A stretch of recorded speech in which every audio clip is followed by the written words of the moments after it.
Alright guys, now if you're watching this video, you're probably either purchased or thinking about purchasing a Flatmount Starlink system. So this is the V2 Starlink that we've converted.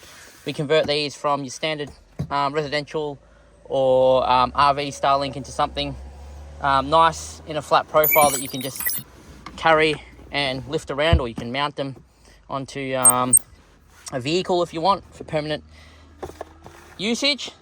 This is a 12 volt system, basically pre-wired up to end, so you just plug that in to your 12 volt source, and then you can plug in your Starlink through the cable we provide from outdoors, wherever you store this, to your indoor connector here.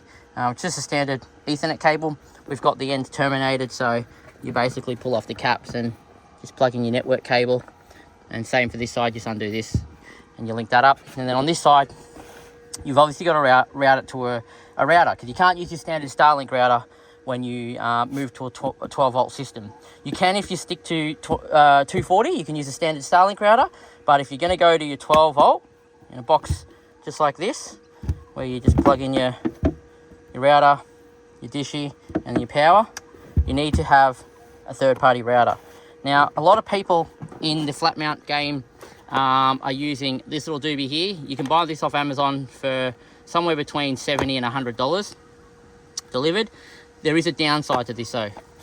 When you're connecting the cable from your 12 volt system to your router for your traffic flow, when you connect it to the WAN port, these device only supports what they call 100 megs maximum negotiation speed. Now, people are like, that doesn't matter because the Starlink is only going to be around about that speed anyway. But that's actually incorrect. A lot of my testing lately have found that if you plug your Starlink into a 100 meg port, they will throttle you. And that's why we've introduced and started using an industrial grade router called which this particular brand is called Teltonica. And I actually use this in my my other business where I sell IT products. And this device here is basically a industrial grade router, and this WAN port here basically supports 1 gigabit Ethernet. So when you connect it from your 12 volt box to your WAN port on here, this creates a 1000 or 1000 meg or a 1 gigabit Ethernet connection. And in your app, it actually shows you that you've got a good connection. Unlike when you connect this in at 100 megabits, in your app, it'll actually say that there is a problem with your connection. So that's why we use these. $70 to $100 on the market. Some people sell these for about $120 to $150 as well, retail price.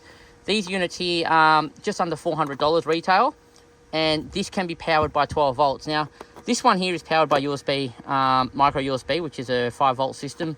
Get a cable and you can plug it into anything that has, USB port. But this is actually a 12 volt plug. So we provide this not with the wall 240, but we actually provide this going straight into this box here. So when you purchase our Teltonica routers that come with the Wi-Fi, the cable is actually modified for you, ready to go, and that way you just plug in your Anderson cable that runs into this box here, and everything's sorted. Everything will just work. There is also other Teltonica routers. This is just a Wi-Fi one, but you can also get 4G ones as well. So when your Starlink might be offline, or you're not using your Starlink for whatever reason, maybe because you're in motion and you have only the RV plan, you can then be using off the Wi-Fi 4G. And then when you're stopped and the Starlink kicks back in, because you're stationary again, then you'll get your Starlink connection without having to change Wi-Fi spots. It's pretty straightforward. This setup here, you just plug your WAN cable into here, you plug your other end into here, and that's done. And you plug your cable from here to your Starlink flat mount. This could be however long you want. It could be 5, 10, 15, 20 meters long if you want it to be. And that doesn't really matter. And this is just for Bluetooth, and that's your cable there. So that's in case you're wondering the differences between the cheap. These are good routers. They're speed capped basically. And for whatever reason, Starlink lately, if you're doing a 100 meg connection, you won't get 100 meg. Where on this, even though it's a 1000 meg connection, you'll get your 120 to 150, even 200 megs Starlink speeds. So it's a key importance to know that. You get what you pay for, essentially. And these are a very high-end portable router. They're actually used in a lot of advertising signs and stuff like that you might see billboards to communicate with the internet. And you can trust that these are going to last, especially if you're a tourer in harsh environments. Anyhow, if you have any questions, guys, about Flatmount Starlinks, check us out, allterrainaction.com. We're in Melbourne, we're Melbourne-based at least, and we do your RV and mobile solution setups for Starlink.